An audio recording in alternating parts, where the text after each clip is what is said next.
Dependência química, né? Eu sou diretor do centro. Aleluia. Queridos, antes de nós lermos a palavra, quem aqui acredita que Deus se arrependeu de ter feito o homem? Quem aqui acredita dessa forma? Fala assim, que Deus se arrependeu de ter feito o homem, de ter feito o ser humano. Quem acredita nisso? Quem acredita? É tua mão. Quem acredita, diga amém. Amém. Olha, todo mundo acredita que Deus se arrependeu de ter feito o homem. Então vamos lá, mas olha só. Abre sua Bíblia em Números, capítulo 23, versículo 19. Números 23, 19.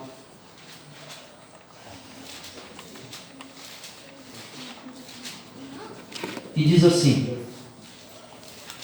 Deus não é ser humano para que minta, e nem filho do homem para que se arrependa. Amém? Então a Bíblia diz que Deus ele não se arrepende. Você ainda continua crendo que Deus arrependeu de ter feito o homem? Quem crê que Deus se arrependeu de ter feito o homem, diga amém. Amém. Já diminuiu um pouco, né? Vamos lá. Então vamos voltar para Gênesis, lá no princípio, Gênesis capítulo 6, versículo também 6. E diz assim: Então o Senhor arrependeu-se de haver criado os seres humanos sobre a terra. E esse sentimento feriu profundamente o seu coração. E agora, quem acredita que Deus se arrepende de ter feito o homem?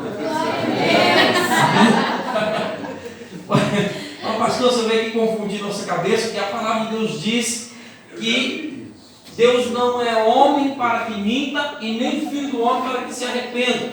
Mas nós vemos em Gênesis que Deus falando que se arrependeu de ter feito o homem.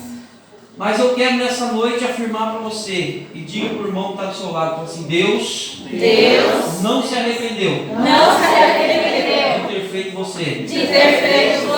Mas diga mais forte, irmão: Deus não se arrependeu de ter feito você. Deus não se arrependeu de ter feito você, meu irmão. Aleluia! Pastor, mas por que você afirma isso? Se a palavra de Deus está dizendo que Deus se arrependeu de ter feito o homem. É porque nós precisamos entender, queridos, que o arrependimento humano é diferente do arrependimento divino. A palavra de Deus, a palavra arrependimento, expressa, entre diferentes palavras no original, no grego e no hebraico. Então, o arrependimento expressado, o arrependimento humano expressado na Bíblia, no hebraico, ela vem da palavra shub. Diga, shub. Ela vem dessa palavra, da palavra shub, que significa, que no grego, no hebraico, no grego diz metamoel, moel, que isso é no grego, que significa mudança de mente, ou significa voltar atrás, retornar ao caminho correto. Essa é a palavra shub, o termo que é usado, para quando fala sobre um arrependimento humano. Mas quando fala do arrependimento divino, quando está falando que Deus se arrependeu, é usado um outro termo, O arrependimento divino é expressado pela palavra nahan. Diga nahan. É expressado pela palavra nahan. No hebraico, essa palavra a nahan é no hebraico. E no grego é metamelomai, bem difícil de falar, Isso no grego, que significa tristeza, dor, tristeza, pesar. Se você tiver uma King James, ela não vai estar escrito arrependimento, mas vai dizer que Deus, ele sentiu dor, Deus ele sentiu tristeza, ele teve pesar, ele ficou triste, naquele momento por ter criado a humanidade. Mas esse arrependimento de Deus muda a Deus? Sim ou não? Não, porque a Bíblia diz que Deus ele é imutável, Deus, ele é o mesmo ontem, hoje e será eternamente. Amém? Amém. Quem crê assim, diga amém. Amém. Então, mas essa dor que Deus sentiu, esse pesar, na verdade, não é que pegou Deus de surpresa, eu não sabia, né? Meu Deus, o que eu fiz? Agora tem que matar todo mundo. Não é isso. Deus, ele sentiu essa dor em ter que repreender o povo através do dilúvio. Quem está entendendo, diga amém. Amém. Quem lembra de Noé, diga amém. Amém. Então Deus, na verdade, ele estava sentindo dor, ele estava sentindo de tristeza. Na verdade, a atitude do homem, né, o pecado do homem, a idolatria que o povo estava vivendo naquela época, não mudou a Deus. Na verdade, Deus, ele se entristeceu por ter que aplicar juízo através do dilúvio, né, através da punição, né? Então eu passo a entender que Deus sentiu dor, né, por ter que castigar. Deus, ele sentiu dor por ter que punir. Deus, ele sentiu tristeza por ter que aplicar juízo, né? Por ter que aplicar juízo. Se nós trazemos, né, para nós seres humanos, né, a Bíblia diz que nós somos feitos à imagem e semelhança de Deus. Então eu acredito que muitas coisas a qual nós vivemos aqui na terra, os sentimentos a qual nós temos em nós, eu acredito que não é muito diferente daquilo que está no coração de Deus. Eu acredito que Deus se parece muito conosco, para a Bíblia dizer que nós somos imagem e semelhança de Deus e por nós termos saído de dentro de Deus, né? Quando nós sempre falamos assim, que eu fui feito de barro. Mas na verdade, antes de Deus fazer aquele boneco de barro, você já estava dentro de Deus, porque Deus sopra o fôlego de vida dentro daquele boneco de barro. Então você não é um boneco de barro, você é aquilo que estava dentro de Deus. Aquele boneco de barro era simplesmente aonde Deus ia colocar você, né? É aonde é essa carcaça aí, né, que nós estamos vivendo. Aquilo que é aparente, a matéria. Então eu acredito que Deus, ele sentiu tristeza. Deus, ele ficou triste por ter que aplicar esse juízo, né? Por ter que castigar o povo. E Deus sempre teve que usar de juízo, por quê? Por conta do pecado, né? É a mesma coisa, como eu estava dizendo, nós temos, quem é mãe aqui, levanta a mão, quem é pai? Olha quantas mães, quantos pais. Você tem o seu filho, né?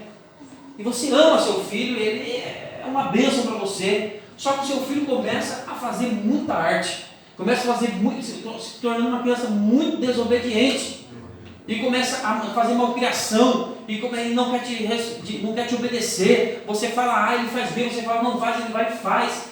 E aí você fala assim, eu tenho que tomar uma medida drástica, senão eu vou perder o meu filho. Sim ou não? Sim. Eu vou ter que aplicar uma disciplina, eu vou ter que aplicar uma correção, senão eu vou perder o meu filho, né? E aí você vai lá, por exemplo, hoje aquilo que a mãe usa muito para castigar o filho, você não vai ficar sem celular um mês, menino, sim ou não? E aí o menino, eu queria ver só.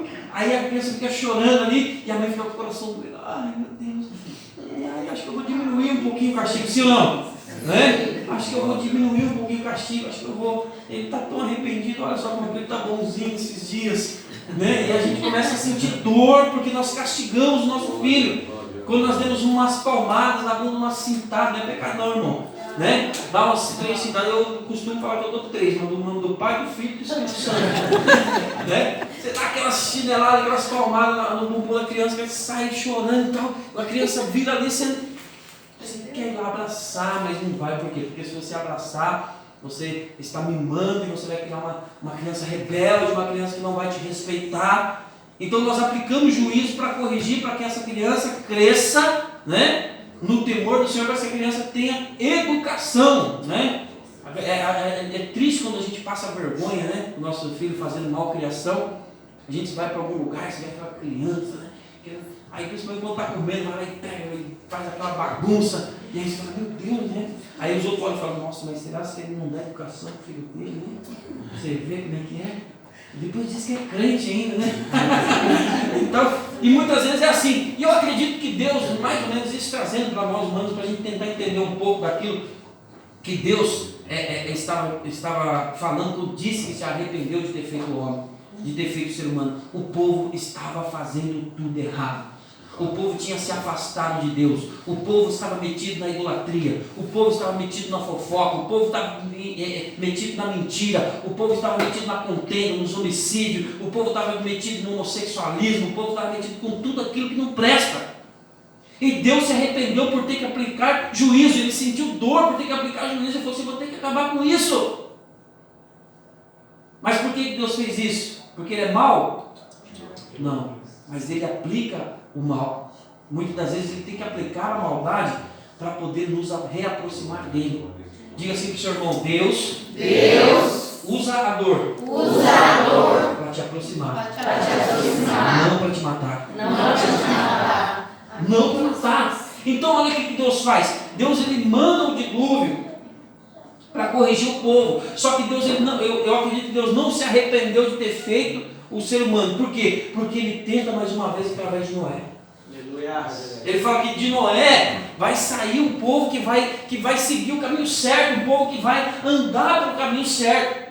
E a gente percebe na Bíblia muitas vezes Deus aplicando juízo para poder corrigir o povo. E uma delas é aqui no livro de Jeremias, capítulo 18. Olha só, Jeremias 18. Abra sua Bíblia aí, versículo 1. Eu acredito que todos aqui conhecem essa palavra. Tem alguém aqui que não é cristão, né, pela primeira vez aqui? Todos já são de casa? Então a gente tem mais liberdade de arrochar. Amém? Então olha só, se todo mundo aqui já conhece a palavra, já tem uma caminhada com Cristo aí, aperta o cinto aí que Deus vai falar com você nessa noite. Olha só, aqui diz na epígrafe: o vaso nas mãos do oleiro. Diz assim, no versículo 1 do capítulo 18 de Jeremias: a palavra de Deus, o Senhor, que veio a Jeremias, orientando, e disse: desce à casa do oleiro, e lá receberá a minha mensagem. Desci à casa do oleiro, e eis que lá estava, concentrado na confecção da sua obra sobre uma roda de madeira. Contudo, o vaso de barro que ele estava fazendo estragou-se em suas mãos, e ele o refez, moldando outro vaso de acordo com o seu desejo. Então Deus dirigiu-me a sua palavra: por acaso não poderei eu fazer a vós como fizeste modesto oleiro com a sua obra de barro? Isso é uma pergunta que Deus fez. Por acaso não posso fazer eu, com vós, o que esse oleiro fez com essa obra de barro? E dado o Senhor, eis que como o barro nas mãos do oleiro, assim sois vós nas minhas mãos, ó casa de Israel. Deus está falando com o povo dele. Deus fala para Jeremias: Jeremias, desce até a casa do oleiro, que eu quero falar contigo. E na verdade, quando eu vejo Deus mandando Jeremias descer a casa do oleiro, eu vejo que Deus ele está usando, o recurso que ele tinha naquele momento para falar com Jeremias, porque Deus ele fala de uma forma simples. Na verdade, ele estava usando uma linguagem popular da época. Era muito comum essas casas do oleiro, onde as pessoas faziam ali, o artesão fazia vasos, na fabricação de vasos era muito comum. Então Deus falou: desce lá, Jeremias, eu quero falar com você. Fica olhando o que o oleiro está fazendo. E o oleiro estava fazendo um vaso de barro.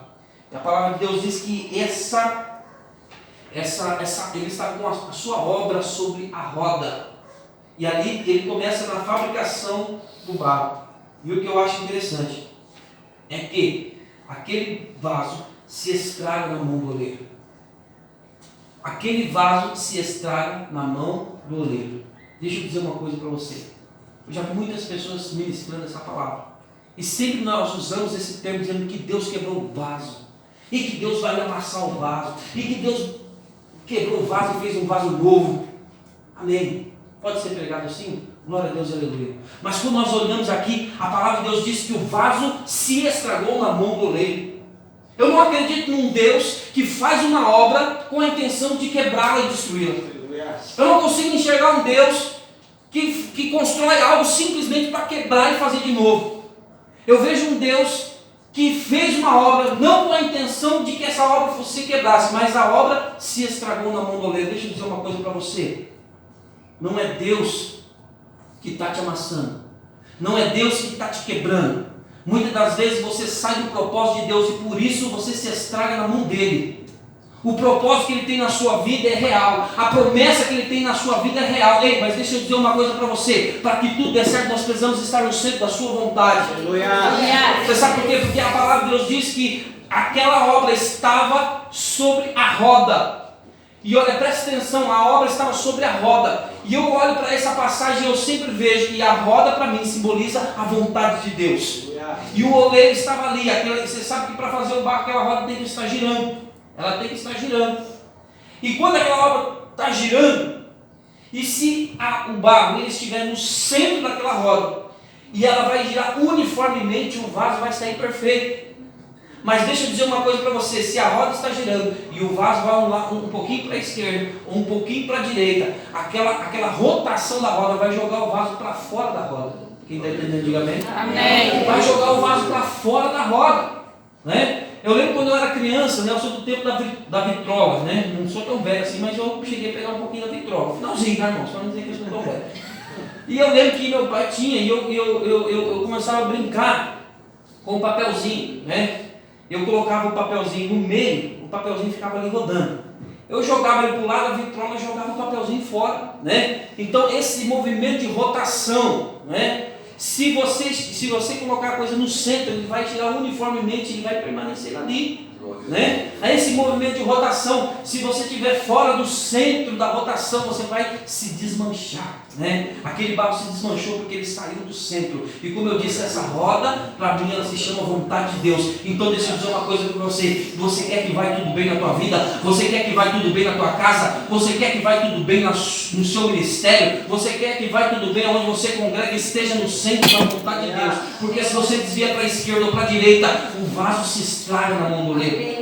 Deixa eu dizer uma coisa para você, né? Não foi Deus que obrigou você a falar mal da vida do irmão. Não foi Deus, né, que colocou droga na vida do ser humano. Não foi Deus que colocou bebida. Não foi Deus que colocou coisas ruins. Muitas das vezes é o povo que opta pelo ruim. É o povo que opta pelo caminho errado. E todas as vezes que dá alguma coisa errada na minha vida, eu quero culpar a Deus. E todas as vezes que dá alguma coisa errada na minha vida, eu quero culpar o pastor. Toda vez que dá uma coisa errada na minha vida, eu quero culpar o irmão que congrega comigo. Mas Deus está dizendo para você: ei, volta para o centro da minha vontade.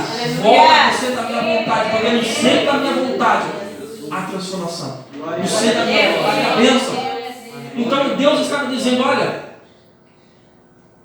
você viu, Jeremias? Você viu o que o oleiro estava fazendo? Então, assim sois vós nas minhas mãos. A palavra diz que aquele barro saiu do centro da vontade de Deus. E eu consigo ver nessa palavra a expressão do amor de Deus. Diga assim: a expressão do amor de Deus. Você sabe por que Deus expressa o amor nessa passagem? Porque aqui nós lemos que aquele barro que se estragou, o oleiro vai lá e pega o mesmo barro e ele traz de volta para o centro da roda. E ele faz um vaso novo, conforme lhe pareceu bem. E aí que está o detalhe: o oleiro não pega outro barro, o oleiro não dispensa aquele barro, o oleiro não joga fora aquele barro e fala assim: esse barro não presta, eu vou pegar um barro novo. Não, ele do mesmo barro, ele faz um novo vaso. Deixa eu dizer uma coisa para você: o propósito que Deus tem na tua vida é com você, meu irmão. Ele não vai colocar outro no teu lugar, sabe por quê? Porque ele te chamou para um propósito. E ele não interessa se deu errado a primeira, não interessa se deu errado a segunda. Deus, ele te chama para o centro da vontade dele e fala assim: olha, minha filha, você se estragou, meu filho, mas vem aqui. Eu coloco você de volta no centro da minha vontade. E eu faço de você um vaso novo. Só que muitas das vezes, irmão, deixa eu dizer uma coisa para você. Eu preguei aqui que não foi Deus que quebrou o vaso se estragou. Muitas vezes nós mesmos que se estragamos e saímos do centro da vontade de Deus. Mas para fazer um vaso novo, muitas vezes precisa dar uma apertada no barro. Quem está entendendo, diga amém. Amém. Muitas vezes tem que dar uma amassada para pegar textura, né? Muitas vezes tem que jogar um pouquinho de água, amassar ali e voltar de novo, sabe? E muitas vezes, olha só, deixa eu dizer uma coisa para você. Se você está sendo apertado, se você está passando por um momento de dificuldade, por lutas, por provações, glorifique o nome do Senhor porque Ele está te moldando. Glorifique o nome do Senhor porque Ele está te moldando. Ele está trazendo você de volta para o centro da vontade dEle. Ele está trazendo você de volta para a presença dEle. Então, pastor, de volta para a presença dEle. Mas eu já sou crente, pastor. Por que eu estou passando por tudo isso? Deixa eu dizer uma coisa para você. Lá em Apocalipse capítulo 3, versículo 20, diz assim: eis que estou à porta e bato. Se alguém ouvir a minha voz e abrir a porta, eu entrarei em sua casa, cearei com ele e ele comigo. E deixa eu dizer uma coisa para você. Eu me assusto quando eu leio esse versículo, porque a gente sempre usa isso aí para pregar para um novo convertido e dizer: olha, eis que estou à porta e bato. A gente está batendo na porta do teu coração. Só que a gente se esquece que quando Deus estava falando com João, lá na ilha de Patmos, Ele estava falando com a igreja.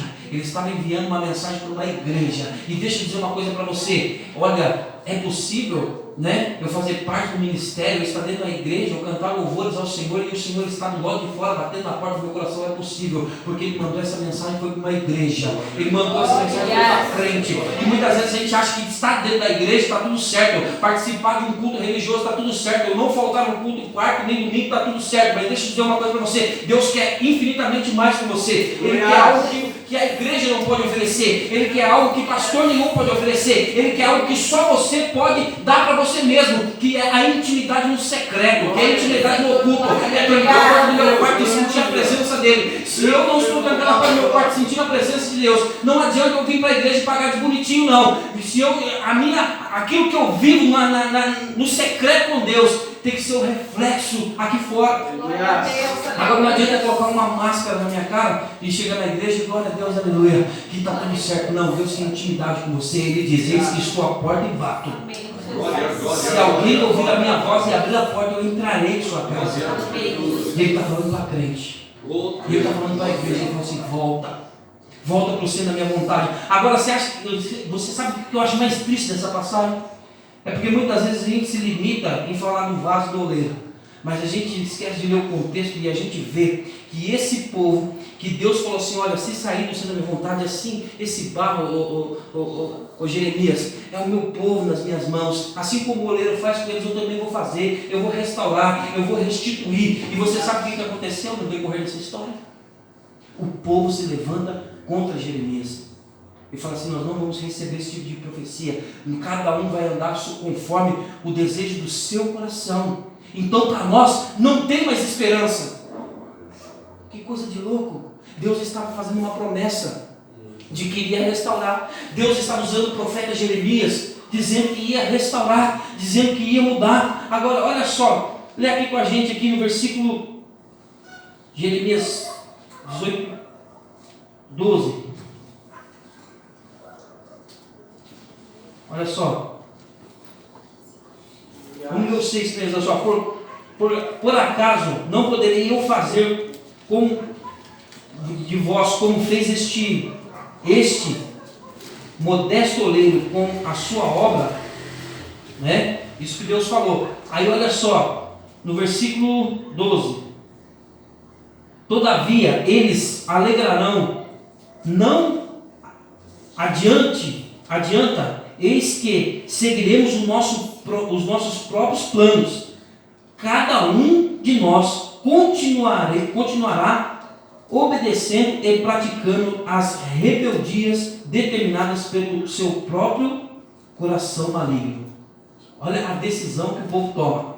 Aí a gente vê lá no versículo 18: então eles clamaram: vinde e maquinemos planos contra Jeremias, porque nem a instrução do sacerdote e nem conselho do sábio, nem palavra de profeta deixarão de existir. Vinde, levantemos acusações contra ele. Não atendamos a nenhuma das suas palavras. Olha o que o povo decide. Ele decide o quê? A não crer naquilo que o profeta falou. A não crer, e ainda se levanta contra o profeta. E ainda vamos maquinar mal contra Jeremias. Nós não vamos seguir aquilo que ele está dizendo. Deus prometendo restauração através do profeta. Deus prometendo fazer como o oleiro fez com o barro, fazer um vaso novo, fazer algo novo na vida daquelas pessoas. Mas eles falam assim: não, a gente vai seguir os desejos do nosso coração maldoso. E ainda, junta aquele motim e fala assim: vamos todos contra Jeremias. Deixa eu dizer uma coisa para vocês. O que mais tem acontecido nos dias de hoje são pessoas se levantando contra uma liderança. São pessoas se levantando contra profetas, contra pessoas que Deus levantou, contra ungidos do Senhor, que Deus levantou para conduzir o povo da salvação. As pessoas já não creem mais naquilo que nós conhecemos como autoridade na terra. Nós não queremos mais do que aquilo que é pastoreamento, apacentar. Não queremos ser submissos, não queremos estar debaixo de uma cobertura, não queremos andar no caminho da obediência. Mas se me deixa fazer, está tudo bem, mas se não me deixa fazer, se diz não para mim, pronto, já não serve mais, já não presta mais. Não, é a minha vontade, é o meu desejo, já não é mais uma direção, já não é Deus usando o homem na terra, porque eu faço o desejo do meu coração. E eu e pronto, acabou. E Deus, Ele fala assim: olha, aqui mesmo, no livro de Jeremias, ele fala assim, que se o povo, ele se arrepende dos seus maus caminhos, Deus também ele se arrepende do mal a qual ele prometeu fazer contra aquele povo. Mas se aquele povo não endireita o seu caminho, ele executa a maldade a qual ele prometeu fazer contra aquele povo, aquela nação. Glória a Deus, aleluia. Mas só que Deus ele nunca desiste do seu povo. Deus ele sempre opera por conserto. E esse povo, esse mesmo povo, passou por um sofrimento terrível. E aqui nós percebemos que eles passaram por esse sofrimento, por quê? Porque eles já não tinham mais esperança. Agora abre sua Bíblia aí em Ezequiel capítulo 37. Nós vemos aqui em Ezequiel capítulo 37 a profecia e a visão que Deus dá a Ezequiel de um vale de ossos secos. Presta atenção. A mão do Senhor pairava sobre mim, e mediante o poder do seu Espírito me conduziu até um vale onde a terra estava coberta de ossos. Em seguida, ele mesmo me levou a caminhar de um lado para o outro, e pude observar que era imenso o número de ossos no vale, e que todos estavam mirrados e sequíssimos. Então ele me indagou: ó querido filho do homem, acreditas que esses ossos secos poderão ter vida de novo? E eu respondi: ó Senhor, tu o sabes. E ele me disse: profetiza, pois, sobre esses ossos, e ordena-lhes: ossos, ouve a palavra do Senhor. Assim diz o Senhor Jeová, o Eterno, o Soberano, o Deus: estes ossos farei entrar em vós fôlego de vida e revivereis. Eis que criarei tendões e músculos, e farei surgir carne, e estenderei pele sobre vós. Porei a respiração dentro de cada pessoa, e farei viver novamente. Então entendereis que eu sou o Senhor. Então profetizei conforme me fora ordenado. Enquanto eu pregava, houve-se no vale um barulho estranho, um som de chocados, e os ossos se juntaram, cada osso com o seu osso.